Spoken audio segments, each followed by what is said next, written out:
कभी कभी लगता है हम इंसान रह ही कहाँ गए हैं। हर पेशा, हर चेहरा अब किसी न किसी स्वार्थ में डूबा हुआ है। कहीं इंसानियत बिक रही है, कहीं भरोसा। हम उस दौर में जी रहे हैं जहाँ इंसानियत धीरे धीरे मर रही है और स्वार्थ उसका अंतिम संस्कार कर रहा है। जहाँ हर कोई सिर्फ इतना चाहता है कि सामने वाला किसी न किसी तरह उसकी ज़रूरत बन जाए। आज का इंसान रिश्तों में नहीं, फ़ायदे में जी रहा है। डॉक्टर जो कभी भगवान का रूप कहलाता था, अब चाहता है कि हर इंसान बीमार हो, क्योंकि बीमारी अब इलाज नहीं, कारोबार बन चुकी है। पहले इंसान डॉक्टर बनता था लोगों को बचाने के लिए, लेकिन अब बहुतों का सपना होता है कि हर कोई बीमार हो जाए, क्योंकि अगर कोई बीमार नहीं होगा तो उनका धंधा कैसे चलेगा। बीमारी अब दर्द नहीं रही, वो एक बिजनेस बन चुकी है, जहाँ इंसान की सांसें अब इलाज की फीस पर टिकी है। दवा से ज़्यादा दर्द का मोल लिया जाने लगा है। वकील चाहता है कि हर आदमी किसी न किसी झगड़े में फंसा रहे, क्योंकि सुलह में रोटी नहीं बनती, लड़ाई में बनती है। अब इंसाफ कागज़ों पर लिखा जाता है, हकीकत में नहीं। सच और झूठ का फ़र्क अब वकील की फीस तय करती है। कभी अदालतें न्याय का मंदिर थी, आज वो भी सौदेबाजी के बाजार बन चुकी है। पुलिस चाहती है कि हर आदमी जख्मी हो, क्योंकि अगर डर खत्म हो गया तो हुकूमत कौन मानेगा।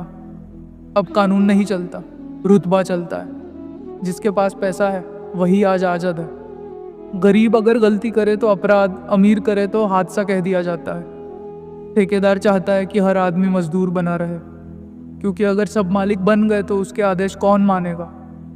ये दुनिया ऐसे ही बनी है, जहाँ कुछ लोग ऊपर हैं क्योंकि बाकी सब नीचे झुके हुए हैं। मजदूर की मेहनत से दुनिया चलती है, लेकिन उसका हिस्सा हमेशा किसी और की जेब में चला जाता है। शराब बेचने वाला चाहता है कि हर आदमी शराबी बने, क्योंकि जब इंसान होश में होता है तो सवाल करता है, और जब नशे में होता है तो सब कुछ भूल जाता है। नशा इंसान का नहीं, सिस्टम का हथियार बन चुका है, क्योंकि एक नशे में डूबा समाज कभी आवाज़ नहीं उठाता। बैंक चाहता है कि हर इंसान कर्जदार रहे, क्योंकि जो कर्ज में डूबा होता है वो ज़िंदगी भर झुककर जीता है। कर्ज अब ज़रूरत नहीं रहा, एक जाल बन चुका है, जहाँ इंसान किस्तों में अपनी ज़िंदगी चुका रहा है। घर, गाड़ी, EMI सब कुछ है, बस चैन नहीं। हर महीने की तनख्वाह आने से पहले ही चली जाती है।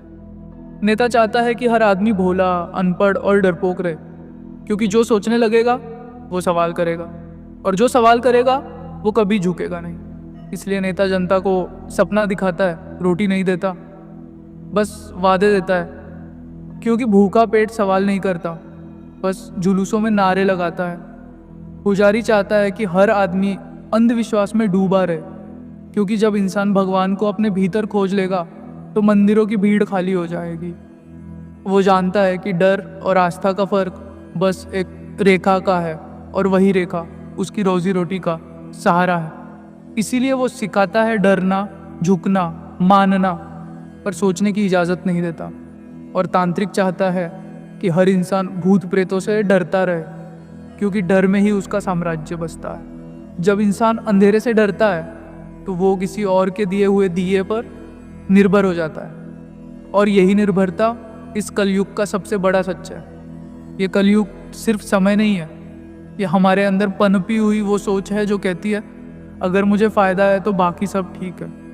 लेकिन सच ये है कि यही सोच हमें धीरे धीरे मिटा रही है। हम घर बना रहे हैं लेकिन रिश्ते तोड़ रहे हैं। हम मंदिर जा रहे हैं लेकिन इंसानियत छोड़ रहे हैं। हम दौड़ रहे हैं आगे निकलने के लिए, लेकिन रास्ते में अपनेपन को कुचलते जा रहे हैं। दुनिया तब बदलेगी जब इंसान बदलेगा, जब डॉक्टर इंसान को मरीज नहीं, परिवार समझेगा, जब वकील इंसाफ को पेशा नहीं, जिम्मेदारी समझेगा, जब नेता वोट को नहीं, इंसान को देखेगा।